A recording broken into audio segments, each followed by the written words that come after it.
साधूनां विनाशाय च दुष्कृतां विनाशाय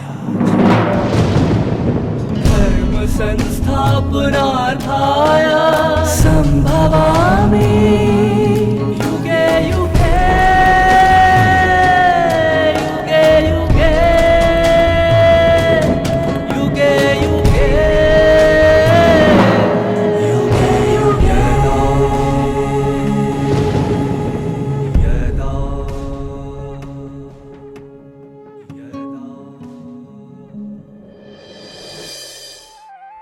स्वयं परमात्मा का सुनाया हुआ श्रेष्ठ ज्ञान श्रीमद् भगवत गीता अन्य सभी ग्रंथों से श्रेष्ठ माना गया है, क्योंकि गीता ज्ञान मानव को नरक के द्वार से निकाल सतयुग में जाने का सहज मार्ग दर्शाता है। जो मनुष्य इस ज्ञान को यथार्थ समझकर परमात्मा की ओर कदम बढ़ाते हैं, वह सहज ही इस दलदल से किनारा कर पाते हैं। यही महान आत्माएं सभी मनुष्य मात्र को मुक्ति व जीवन मुक्ति दिलाने के निमित्त बनती हैं। ओम शांति। ज्ञानवारिधि, ज्ञान सिंधु, ज्ञान के सागर, गीता ज्ञान दाता, परम प्यारे परमात्मा के अद्भुत ज्ञान वर्षा है श्रीमद् भगवत गीता, जिसके आत्मानुसंधान से मानव जीवन धन्य हो जाता है। पूरा भारतवर्ष धन्य हो जाता है। सच माने हर किसी का जीवन खिल उठता है। ऐसी दुनिया जहां हर कोई खुश रहे, जहां हर कोई सफल रहे, जहां हर कोई गौरवशाली जीवन बिताए, यही संकल्पना है इस गीता ज्ञान चिंतन की। तो चलिए हम भी अपने जीवन को इसी संकल्पना के साथ जोड़ते हुए गीता ज्ञान वर्षा से सूखे हुए मानव मन को, जीवन को सींचते हैं, हरा भरा करते हैं, और जो अनचाही बातें हैं उन्हें हटाकर फिर से हर एक के दिल को फूलों का बगिया बना देते हैं। यह संभव है क्योंकि स्वयं गीता ज्ञान दाता हमारे साथ खड़े हैं। ऐसा सौभाग्य कल्प में एक बार ही तो प्राप्त होता है मनुष्य आत्माओं को, और हमको मिला है। निश्चित है हर कल्प मिलेगा। इसी खुशी के साथ, इसी नशे के साथ, इसी अपनत्व के साथ आज की इस गीता चिंतन को हम अपना बनाने आगे कदम बढ़ाते हैं। एक आधुनिक घर था जहां सारे नई नई सोफिस्टिकेटेड चीजें आ गई थी, लेकिन उनके घर में जमाने से एक वीणा रखी हुई थी, बैंजो। शायद उनके पुरखों में कोई वीणा वादन करता हो, बहुत सुंदर सी वीणा। लेकिन इस जनरेशन वालों में तो किसी को उस पे इंटरेस्ट ही नहीं था। वो पड़े पड़े धूल जमा हुआ था उसके ऊपर, और उपयोग में नहीं लाने के कारण, इधर से उधर, उधर से इधर बदलने कारण उसके कुछ तार भी टूटे हुए थे। कभी कभार कोई खेलता हुआ बच्चा या सफाई करते हुई माई गलती से हाथ लगा देते तो बेसुरा आवाज आता उसमें से, क्योंकि तार टूटे हुए थे। तो घर वाले सब चिढ़ जाते, ये क्यों कर रहे हो, अरे आवाज सुन नहीं सकते, चिढ़ जाते। फिर भी रखे हुए थे, बार बार परेशान हो रहे थे बेसुरे आवाज से, वीणा से जो निकलता था तो एक दिन सभी ने मिलकर निर्णय किया, अभी ये वीणा तो काम की चीज नहीं है, इसे कूड़े में फेंक देते हैं। ठीक है। जो बाहर कचरा डालने का बड़ा डस्टबिन था, घर वालों में से एक ने उस वीणा को उठाया और ले जाके कूड़ेदान में डाल दिया। जैसे इसने कूड़ेदान में डाल दिया, वहीं से गुजर रहा एक भिखारी सा दिखने वाला, लेकिन था संत। उसकी नजर उस वीणा पर पड़ी। फौरन जैसे ही इन्होंने कूड़े में फेंका, उसने उठा लिया और उठा के वहीं एक पेड़ के नीचे बैठा और जो टूटे हुए तार थे ना, उसे खींच कर अच्छी तरह से बांध दिया। अच्छी तरह से उसका सफाई किया, तारें बांध दी और अच्छी तरह आंख बंद कर तार छेड़ने लगा। इतने सुमधुर आवाज निकलने लगी ना, आसपास के राहगीर, घर में रहने वाले सब बाहर आ गए, इकट्ठे हो गए। ये 5 मिनट में चमत्कार हुआ।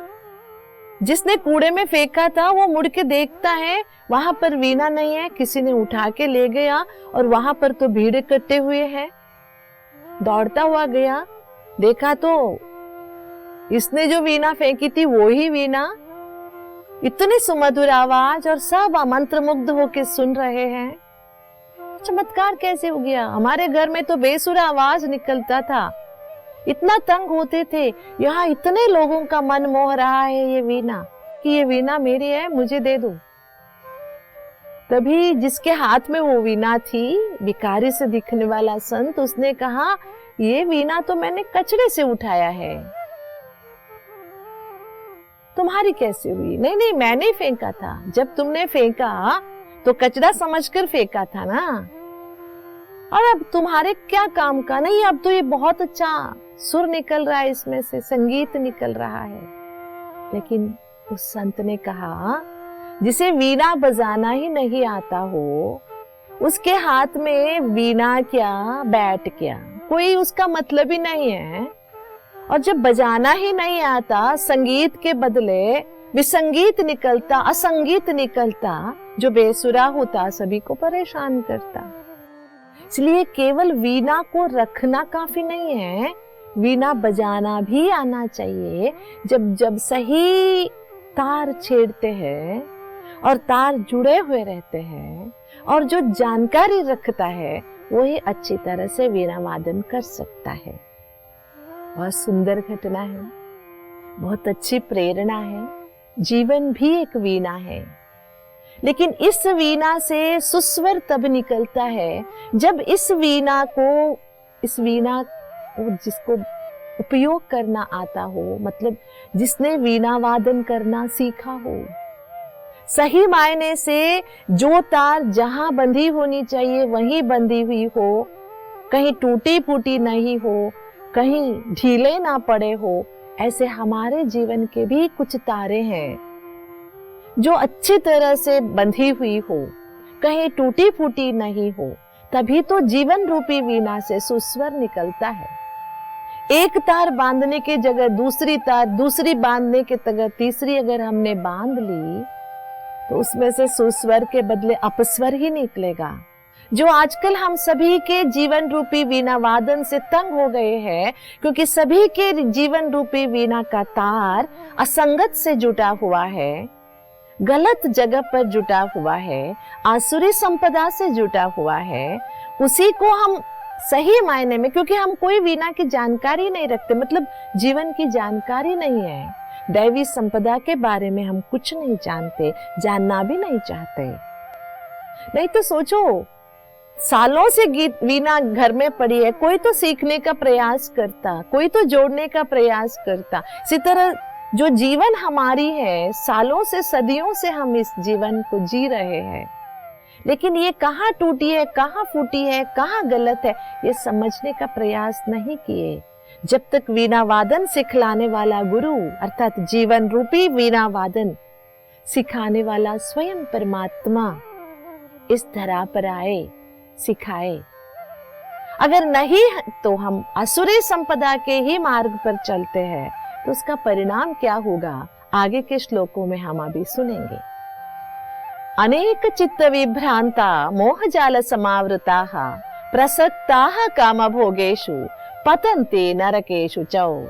7वें श्लोक से अब के ये श्लोक जो है, यहाँ तक जितने भी आसुरी संपदा के बारे में हमने सुना, मतलब उनके बर्ताव, उनका व्यवहार, उनकी जीवन शैली, उनकी सोच विचार, इन सब का रिजल्ट क्या है? अनेक चित्त विभ्रांता मोह जाल समावृताः प्रसक्ताः कामभोगेषु पतन्ति नरकेषु च।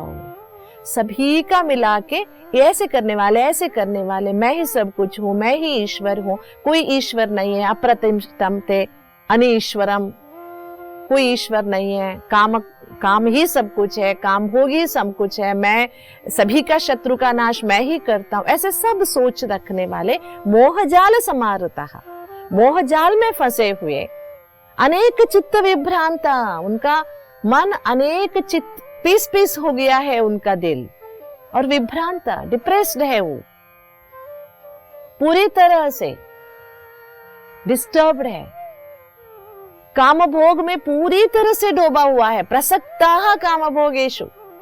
आज हम देख रहे हैं ना, छोटे बच्चे हैं ना बूढ़े हैं, 100 साल की उम्र में भी बच्चे पैदा कर रहे हैं, कोई मतलब लिमिटेशन भी नहीं है, कोई मर्यादा भी नहीं है, कोई सीमाएं भी नहीं है, यही जीवन है समझ के जो जी रहे हैं, उनका रिजल्ट क्या है? पतन्ति नरकेषु च। पूरी तरह से नरक में गिर जाएंगे। जो हमारे आसपास दुनिया देख रहे हैं, क्या ये नरक से कम है? क्या आपको लगता है ये नरक नहीं है? यही तो और नरक है, जिसमें पूरी तरह से डूबे हुए हैं, समझ में नहीं आ रहा है, छोटी छोटी बातों में। ऐसे नहीं कि केवल घर गृहस्थ में रहने वाले, सब जगह रहने वालों में ईर्ष्या, द्वेष, लालसाएं जो भरी हुई है, जो आसुरी संपदा के वशीभूत हो गए हैं। एक घटना याद आती है, एक पंडित जी ने मुझे कहा था, एक पंडित जी रहते थे, हमारे आसपास ही रहते हैं, उनको एक धनाढ्य अमीर भक्त ने भोजन के लिए बुलाया था, है ना। लेकिन उस दिन एकादशी थी, पंडित जी का उपवास था, तो पंडित जी खुद नहीं गए, उन्होंने अपने 2 शिष्यों को भेजा। दोनों शिष्य अमीर के घर भोजन करके वापस आए। एक का चेहरा मुरझाया हुआ, मतलब गुस्से में फूला हुआ, एक का चेहरा खुश। तो पंडित जी ने पूछा, क्या अमीर ने कुछ इंसल्ट किया क्या? ठीक से भोजन नहीं कराया क्या? दक्षिणा नहीं दी क्या? नहीं, सब कुछ ठीक है, फिर भी आप दोनों में इतना फर्क, एक खुश है तो एक का चेहरा फूला हुआ है, क्यों? तो जो खुश था उसने कहा कि पंडित जी, जिस अमीर के वहां आज हमारे भोजन के लिए आमंत्रण था वो बहुत कंजूस है, हमने सोचा शायद वो 50 पैसा दक्षिणा देगा, लेकिन उसने 2 रुपया दक्षिणा दी, इसलिए मैं बहुत खुश हूँ। अच्छा, दूसरे शिष्य से पूछा गया, तुम्हारा चेहरा क्यों फूला हुआ है, तुम गुस्से में क्यों हो, नाराज क्यों हो? तो उसने कहा, पंडित जी मैंने सोचा अमीर भक्त है, दक्षिणा में 10 रुपया तो देगा, लेकिन उसने दिया तो कितना, 2 ही रुपया, इसीलिए मैं नाराज हूं। बताइए, ये है मानव की, जिसके बारे में हमने पहले भी बात की, half open half close mentality, जो आसुरी संपदा के लक्षण है। एक तो अपेक्षाएं, है ना, भोजन खिलाया इतना काफी नहीं है, दक्षिणा की भी चिंता की, दक्षिणा दिया तो उससे भी खुश नहीं है, अपेक्षाएं। और ये अपेक्षाएं, चाहना जो है, हम सोचते हैं मानव सहज स्वभाव है, जी नहीं, ये आसुरी स्वभाव है। ये आसुरी स्वभाव के कारण ही तो मनुष्य का पतन हो रहा है।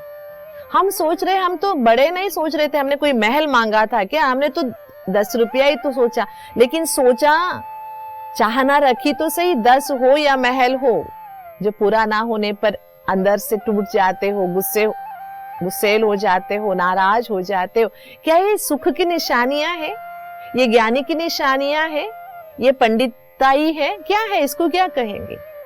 इसे आगे चलकर और बहुत अच्छी इन्हीं बातों का स्पष्टीकरण, आत्मसंभाविताः स्तब्धा धनमान मदान्विताः यजन्ते नाम यज्ञस्ते दंभेना अविधिपूर्वक। मतलब इस श्लोक का क्या मतलब है जो मनुष्य नरक के द्वार तक पहुंच गया है, उसके आसुरी संपदा की जो पतन है वो कैसे होता है? वो खुद का तारीफ ही सुनना चाहता है, आत्मसंभाविता। मियां मिट्ठू भी कहते हैं मैं ही सब कुछ हूं, सभी मेरी तारीफ करें। मुखस्तुति जिसे कहते हैं, मुखस्तुति सुनने में ही वो मस्त रहते हैं। इतिहास के पन्ने गवाह है, ऐसे कई राजा होके गए हमारे देश में जो मुखस्तुति सुनना चाहते थे, गलतियां नहीं सुधारना चाहते थे, जिनको आसानी से अंग्रेजों ने हराया या मुगलों ने हराया। ये बहुत सारी कहानियां हम सुनते सुनते बड़े हुए, लेकिन कभी ये नहीं सीख पाए हम कभी मुखस्तुति या मियां मिट्ठूपन अपने में आने ना दे, है ना। और दूसरा लक्षण क्या बताया है? स्तब्धा, अहंकार में चूर हो जाता है। धन मान मदान्वितः, धन संपदा मान सम्मान में ही लिपटा हुआ रहता है और उसके अंदर विनय नाम की चीज नहीं होती है, नम्रता नहीं होती है, अकड़ ज्यादा होता है, नाम के लिए यज्ञ करता है, सब कुछ अविधि पूर्वक धार्मिकता से दिखावे के लिए करता है। ये तो हम आजकल चारों ओर यही देख रहे हैं, चारों ओर। हमारे वहां एक संप्रदाय है, परंपरा कही, हर साल घर में एक देव कार्य करते हैं। देव कार्य का मतलब है जिस दिन वो घर बना था, घर का उद्घाटन हुआ था, गृह प्रवेश हुआ था, उस दिन एक बहुत अच्छा पूजा वगैरह करते हैं, सगे संबंधियों को बुलाते हैं, बहुत बड़े पैमाने पे, हर एक के घर में ये होता है। लेकिन आप सबको पता होगा आजकल ये देवकारी हो, सत्यनारायण की कथा हो या रुद्र शतरुद्र ऐसे रखते हैं, तो ऐसे समय पर संबंधियों को बुलाते कैसे हैं? 10 बजे से पूजा शुरू होगी, पंडित जी आएंगे, आप है ना 1 बजे तक आ जाना, तब मंगलारती होगी, महामंगलारती जिसको कहते हैं, आरती होगी, भोग लगेगा, उसके बाद भोजन होगा, आप तब पहुंच जाना। और लोग भी पहुंचते तभी है, कोई पूजा में नहीं पहुंचते, ठीक है। और जो भोजन में पहुंचते हैं वो बाद में वहां पर दूसरा ही काम करते हैं। क्या काम करते हैं आप सभी को पता है? खेलते हैं, ऐसे सब दिखावे के लिए। अरे घर के लिए, घर की अच्छाई के लिए, गृह शांति के लिए पूजा कर रहे हो तो सभी सगे संबंधी बैठ के गृह शांति के लिए कुछ प्रार्थना करे, भजन करे, गायन करे, मंत्र जापे, कुछ तो करे। ध्यान नहीं कर सकते? नहीं, सब कुछ क्यों कर रहे हैं? और पूजा कार्य भी इतना मेजबानी से किया जाएगा, दिखावे से किया जाएगा, सजावट इतनी होगी, लेकिन अंदर से खोखलापन, सब अविधि पूर्वक है। श्रद्धा, प्रसाद खा रहे वो भाव नहीं होगा। उनके घर में उस दिन देवकारी में गए थे, भोजन बहुत अच्छा था, इनका ना ठीक ठीक था। ऐसे प्रसाद को भी तुलनात्मक रूप से स्वीकार करना। और प्रसाद भी घर में कोई नहीं बनाता, केटरर्स को बुला के नहीं बनवाते, दुकान से, होटल से मंगवाते। पता नहीं किसी बात में श्रद्धा नहीं है, किसी बात में भय नहीं है, किसी बात में शुद्धता नहीं है, बस दिखावा ही दिखावा। ये असुरियता का टू मच है जो चारों ओर देखने को मिल रहा है। कि आपकी आंखें नहीं देख रही है? आपको नहीं लग रहा है कि दुनिया बढ़ रही है या गिर रही है?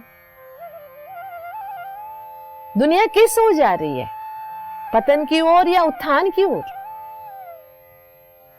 भगवान के समझाने से हमें समझ में आने लगा कि दुनिया तो पतन की ओर जा रही है, वो भी कहां? नरक की ओर। इसलिए कोई भी काम कीजिए, नाम के वास्ते बिल्कुल नहीं कीजिए।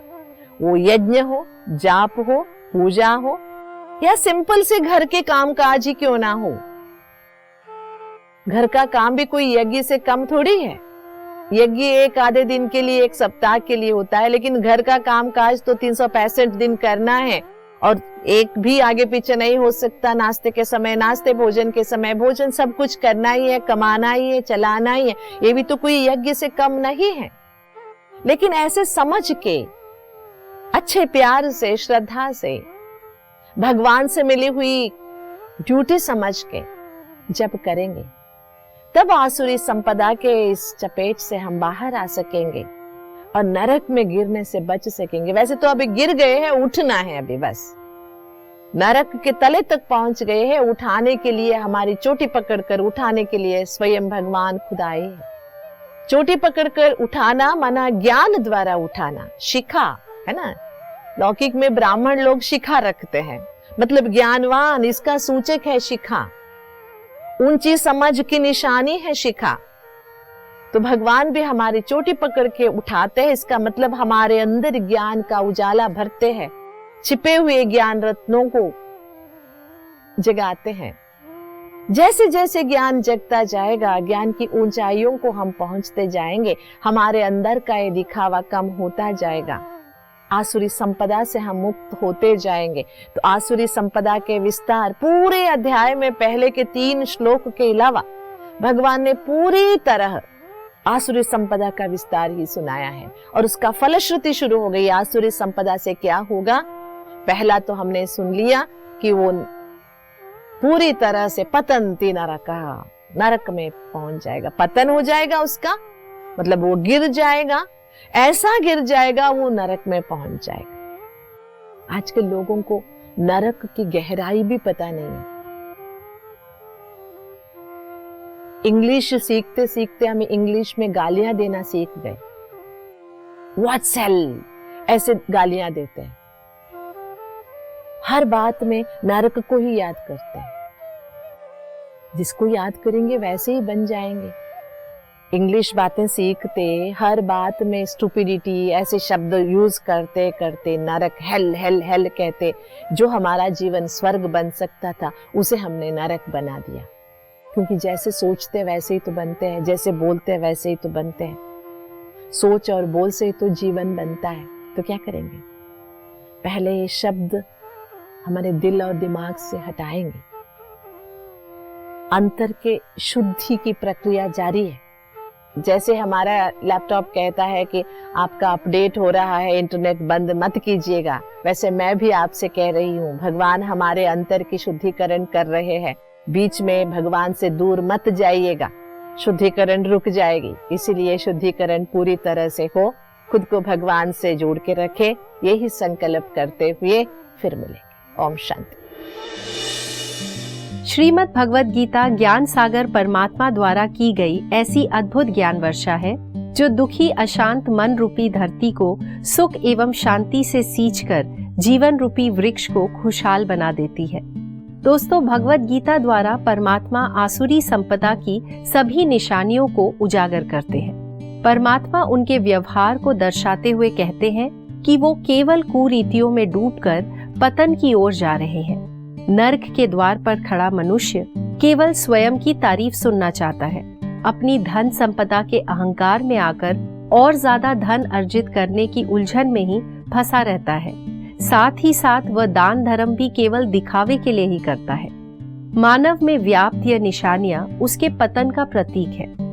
परमात्मा मानव मन में बसी आसुरी कुरीतियों से अवगत कराते हैं ताकि हम अपनी झूठी तृष्णाओं का विनाश कर सकें।